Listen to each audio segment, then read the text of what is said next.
لباس پر کہ یہ بہت اہم مضمون ہے. آپ سب اب فارغ ہونے والے وقت کے زیادہ قریب ہو چکے ہو، ابتدائی سالوں سے آگے انتہائی سالوں میں آگے. آپ سب کی بہتوں کی شادی ہو چکی، بہتوں کی انشاءاللہ اب سب کی ہو جائے گی. تو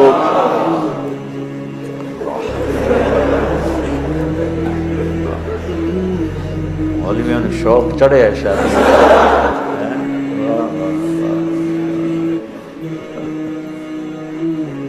ہاں کرو، لیکن جو میں سبق یاد دلا رہا ہوں اسے یاد رکھ. بچوں، حسن سلوک کے بغیر کوئی گھر آباد نہیں رہ سکتا. اچھے اخلاق کے بغیر کوئی گھر آباد نہیں رہ سکتا. پھر اللہ تعالیٰ نے تشبیہ دی ہے، نساؤکم حرث لکم فأتوا حرثکم انا شئتم وقدموا لانفسکم. تمہاری بیوی تمہاری کھیتی ہے. کیا تشبیہ ہے خوبصورت دوسری، وہاں لباس یہاں کھیتی. میرا زمیندار گھرانے سے تعلق ہے، لہذا بچپن سے کھیتی کو ہوتا بھی دیکھ رہے ہیں اور کیسے اس پہ جان لگتی وہ بھی دیکھ رہے ہیں.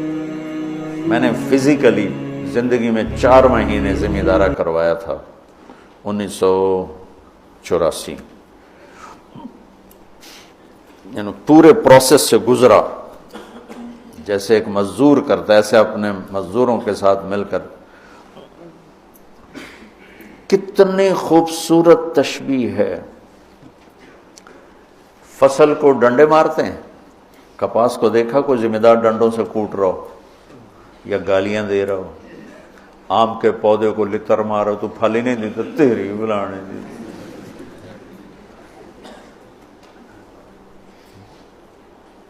کنو پہ پھل نہیں لگا تو ڈنڈا اٹھا کے چلا رہا ہو. فصل کو کتنے پیار سے پروان چڑھاتے ہیں. جس وقت میں فصل کی جو ضرورت ہوتی ہے کس طرح مہیا کرتے ہیں. میں نے وہ 4 مہینے زمیندارہ کیوں کیا؟ پچھلے 3 سال ہماری فصلیں سب فیل ہو گئی اور قرضے یہاں تک چڑھ گئے. ہمارے پاس کوئی جمع پونجی تاجروں کی طرح تو ہوتی نہیں، یہاں تک چڑھ گئے. تو میں نے چھٹی لی رائمنڈ سے 4 مہینے اور اپنا زمیندارہ خود سنبھالا کہ مجھے ڈر لگا کہ اگر اس دفعہ بھی ہماری فصل نہ ہوئی تو پھر زمین بیچ کے قرضہ دینا پڑے گا. تو 3 سال کے پیچھے قرضے چڑھے تو میرے پاس تو پیسہ ہی نہیں تھا کہ میں کھاد کیسے لوں، سپرے کیسے لوں، ڈیزل کیسے لوں. لیکن جس وقت کپاس کہتی پانی چاہیے، میری جیب میں پیسہ نہیں، میں بھاگ رہا ہوں، کہیں سے ادھار پکڑ رہا ہوں، کہیں سے کوئی پلاٹ بیچ رہا ہوں، کوئی درخت بیچ رہا ہوں اور اس کو پانی پلانے کے لیے انتظام کر رہا ہوں. وہ کہتے مجھے کھاد چاہیے تو میں بلاتا فوری طور پہ، اٹالی بیچنی ہے بھائی. ٹلی کا درخت ہوتا نا، ککر بہت زیادہ تھے. میرے والد صاحب کو درختوں کا بڑا شوق تھا تو بے شمار کھڑے تھے. تو 1-2 بیچے، چلو بھائی کھاد لے آؤ، وہ لے آؤ، سپرے لے آؤ. میں نے کسی جگہ یہ نہیں کہا کہ میرے پاس پیسے نہیں تو میں کھاد کیسے لوں، میں سپرے کیسے کروں. نہیں کرتا، نہیں. جو میری کپاس نے مانگا میں اس کو دیتا رہا، میں اس کو دیتا رہا، میں اس کو دیتا رہا. اور اوپر کھڑے ہو روزہ جون میں 15 ایکڑ میں ٹریکٹر کے ساتھ بھاگتا تھا روزہ رکھ کے. اب تو سردرد نے مجھے گرا کے رکھ دیا. 15 ایکڑ جون میں میں ٹریکٹر کے پیچھے بھاگ رہا ہوتا تھا. وہ گوڈی کر رہا ہے تو کہیں کوئی پودا نہ اکھڑ جائے، وہ بیج گرا رہا ہے تو کہیں کوئی بیج وہ کہیں پھنس نہ جائے اور وہ زمین خالی رہ جائے. جتنی ایک کھیتی کی محنت ہے اس کا 100واں حصہ بیوی کے ساتھ اخلاق بنا لو تو آپ کی فصل برابر ہو جائے. نساؤکم حرث لکم. اگر درخت نے پھل نہیں دیا تو میں کٹواتا نہیں ہوں، میں اس کا علاج کرتا ہوں، میں اس کا مرض ڈھونڈتا ہوں. پچھلے سال ایک آم کا پودا پھل نہیں دے رہا تھا، تو مجھے تو اب اتنی سمجھ نہیں، تو میں نے اپنے دوست کو بلایا، میں نے کہا یار ذرا اس کو دیکھو، اس کو کیا مسئلہ ہے، یہ پھل نہیں دے رہا ہے۔ تو اس نے اس کا علاج بتایا کہ اس کا یہ کریں یہ کریں یہ کریں۔ تو پھل نہیں دیتی تو میں پریشان ہوتا ہوں، اور میں اس کی خدمت کرتا ہوں، خدمت بڑھاتا ہوں۔ اب اس کو آپ رشتوں پہ اس رشتے پر فٹ کرتے جاؤ کہ بھائی تمہاری بیوی بہت بدتمیز ہے، تو سمجھو درخت ہے پھل کوئی نہیں۔ تو اب وہ پانی مانگے تم پانی دو، وہ محبت مانگے تم محبت دو، وہ روٹی مانگے تم روٹی دو، وہ لباس مانگے تم لباس دو۔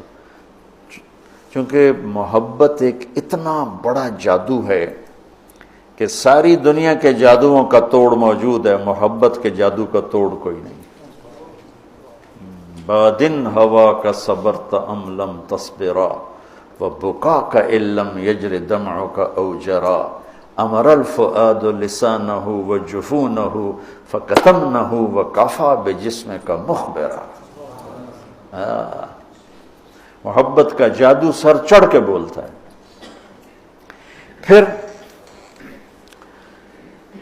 کوئی کھیتی ایسی نہیں جس میں گندی جھاڑیاں نہ پیدا ہوتی، دنیا بھر میں پھر کے دیکھ لیا ہے، بڑے بڑے فارم دیکھ لی، کوئی کھیتی ایسی نہیں ہے جس میں گندی جھاڑی نہ پیدا ہوتی ہو، کوئی خامند بیوی کا رشتہ ایسا نہیں ہے جس میں اونچ نیچ نہ ہوتی ہو۔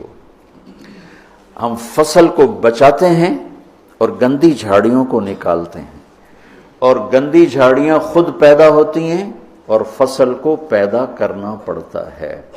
بد اخلاقی خود آئے گی، اخلاق کو بنانا پڑے گا، غصہ خود آئے گا، ضبط کو بنانا پڑے گا، زبان تیز خود ہوگی، اسے ٹھنڈا کرنا پڑے گا، طبیعت میں نفرت پیدا ہوگی، اسے محبت میں بدل۔ یہ سب گندی جھاڑیاں ہیں۔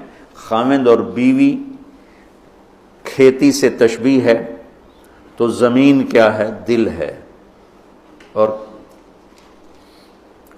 گندی جھاڑیاں کیا ہیں؟ تانے، بولیاں، نفرت، غصے، مار پٹائی، کبھی خامند کی طرف سے، کبھی لڑکی والوں کی طرف سے، کبھی لڑکے والوں کی طرف سے، کبھی سسرال کی طرف سے، کبھی ساس سسر کی طرف سے، کبھی بھائی بہنوں کی طرف سے۔ ایک بچہ بتا رہا تھا کہ میرا باپ میری ماں کو مارتا تو میرے چاچا بھی آ کے مارنا شروع کر دیتے، جن کنبختوں کا اس کے ساتھ کوئی رشتہ ہی کوئی نہیں، کہ وہ میری ماں کو مارتا میرا باپ، تو میرے چاچا بھی آ کے ساتھ ہی اپنے بھائی کے میری ماں کو مارنا شروع کر دیتے تھے۔ یہیں کی کہانی سنا رہا۔ تو گندی جھاڑیوں سے پاک کوئی فصل نہیں ہو سکتی، انہیں مارنے کے لیے الگ دوائیں ہیں، الگ محنت ہے، الگ کوشش ہے، اور پھر آہستہ آہستہ فصل کی حفاظت ہے، اور گندی جھاڑیوں کو نکالنا ہے یہاں تک کہ فصل پروان چڑھ جاتی ہے۔ اسی طرح میرے بچوں، یہ غصہ، یہ نفرت، یہ بغض، یہ آپس کی عداوت، یہ وہ گندی جھاڑیاں ہیں، انہیں نکالنا پڑے گا۔ یہ زمین سے ہم بنے ہیں، ہمارے اندر گندگی خود جنم لیتی ہے، صفائی کو لانا پڑتا ہے، برائی خود جنم لیتی ہے، نیکی کو لانا پڑتا ہے۔ جیسے کپاس کو اگانا پڑتا ہے اور گندی جھاڑی کو مارنا پڑتا ہے، ہم مٹی سے بنے ہیں۔ مٹی کی خاصیت ہے کہ اس میں گندگی فَأَلْهَمَهَا فُجُورَهَا وَتَقْوَاهَا، فجور پہلے ذکر کیا، تقوی بعد میں ذکر کیا۔ میں اس سے یہ استنباط کرتا ہوں کہ ہمارے اندر برائی خود آئے گی، نیکی کو لانا پڑے گا، جھوٹ بولنا خود آئے گا، سچائی کو لانا پڑے گا، بخل خود آئے گا، سخاوت کو لانا پڑے گا، حرص و حوث خود آئے گا، ایثار کو لانا پڑے گا، نفرت خود آئے گی، محبت کو لانا پڑے گا، انتقام خود اٹھے گا، معاف کرنے کو لانا پڑے گا۔ یہ زندگی بھر کی زراعت کی محنت ہے۔ جاؤ کھیتوں میں جا کے دیکھو کہ ذمہ دار کیسے مٹی میں مٹی ہو رہا ہے، اور کس طرح اپنی فصل کو اولاد کی طرح پروان چڑھا رہا ہے، اور کس طرح وہ اس میں سے گندی جھاڑیوں کو آرام سے نکال رہا ہے کہ پودا نہ ہل جائے۔ پودا، میں ہاتھوں سے 15 ایکڑ کے پلاٹ اپنے ہاتھوں سے جھاڑیاں کھینچتا تھا، وہ رمبے کھرپے سے نہیں کہ کہیں کپاس کا پودا متاثر نہ ہو جائے۔ میں اس تشبیہ کو جو سمجھا ہوں، اول تو تمہیں کسی تفسیر میں یہ نہیں ملے گا جو میں تمہیں بتا رہا ہوں، میں تو اس کو ذرات سے سمجھ کے تمہیں بتا رہا ہوں، ورنہ ہر ایک نے وہ ایک مخصوص معنی میں اس کو استعمال کیا، فاتو حرثکم انا شئتم، اس کے بارے میں اقبال و ادبار میں اس کو استعمال کیا ہے۔ میں تمہیں بتا رہا ہوں کہ اس میں اللہ تعالیٰ یہ بھی بتا رہا ہے کہ کھیتی کو کیسے پالنا ہے، وہ کیسے پروان چڑھتی۔ سب سے پہلے اسی کو جب وہ لگ رہی ہوتی ہے تو بھاگم بھاگ، جب تک اس کا پورا پھل گھر نہیں آتا زمیندار چین سے نہیں بیٹھتا ہے۔ تو جب تک ایمان پہ خاتمہ نہیں ہو جاتا اس رشتے کی حفاظت، اس کو پانی دینا، اس کو کھاد دینا، اس میں سے گندی جھاڑیوں کو نکالنا، غصے کو، حسد کو، بغض کو، لڑائیوں کو، جب اللہ تمہارے گھر بنا دے تو کانوں میں ڈانٹ ڈال دینا، کسی کی برائی نہ سننا، خاص طور پہ اپنی بیوی کی برائی نہ سننا، کسی کی نہ سنو لیکن بیوی کی نہ سنو، اور بیویوں سے کہتا ہوں کہ اپنے خامد کی برائی نہ سنو۔ اب بیویوں پر شک مت کرو، شک نے کتنے گھر برباد کر دیے، بگاڑ کے رکھ دیے، تباہ کر کے رکھ دیے۔